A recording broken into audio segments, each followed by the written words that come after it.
பிள்ளையார் சதுர்த்தி எப்படி சார் நான் கொண்டாடணும், எப்படி சார் நான் வழிபடணும் அப்படின்னு கேட்டால், பிள்ளையாருக்கு நம்ம 27ஆம் தேதி இந்த 8வது மாதம் நமக்கு புதன்கிழமை இந்த நிகழ்ச்சி வருதுன்னா, நம்ம திங்கக்கிழமை அப்படி இல்லை அப்படின்னு சொன்னால் செவ்வாய்க்கிழமை பிள்ளையார் வாங்கிடணும்.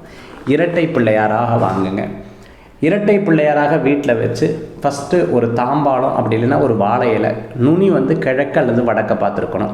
அதில் அரிசி அல்லது நெல், பச்சரிசி அல்லது நெல் போட்டு அந்த இடத்துல பிள்ளையாரை வச்சு பிள்ளையாரை ஆவாகனம் பண்ணணும். பிள்ளையாரை வாங்கன்னு சொல்லி வழிபாடு பண்ணணும். பஞ்சபாத்திர ருத்ரணி வச்சு 3 முறை தீர்த்தத்தை பிள்ளையாருக்கு விடுங்க.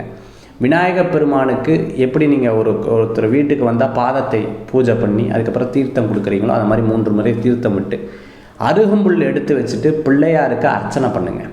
16 தடவை ஓம் கம் கணபதியே நமஹ, ஓம் கம் கணபதியே நமஹ. குழந்தைகளுக்கு அர்ச்சனை பண்ண சொல்லுங்கள். நீங்கள் பின்னாடிலேருந்து அந்த மந்திரத்தை சொல்லுங்கள், அவங்களையும் சொல்ல வைங்க. அப்படி சொன்ன முடித்ததுக்கப்புறம் பார்த்தீங்கன்னா, கைத்தலம் நிறைகனே அப்பமும் அவிழ் பொரின்னு சொல்லுவாங்க.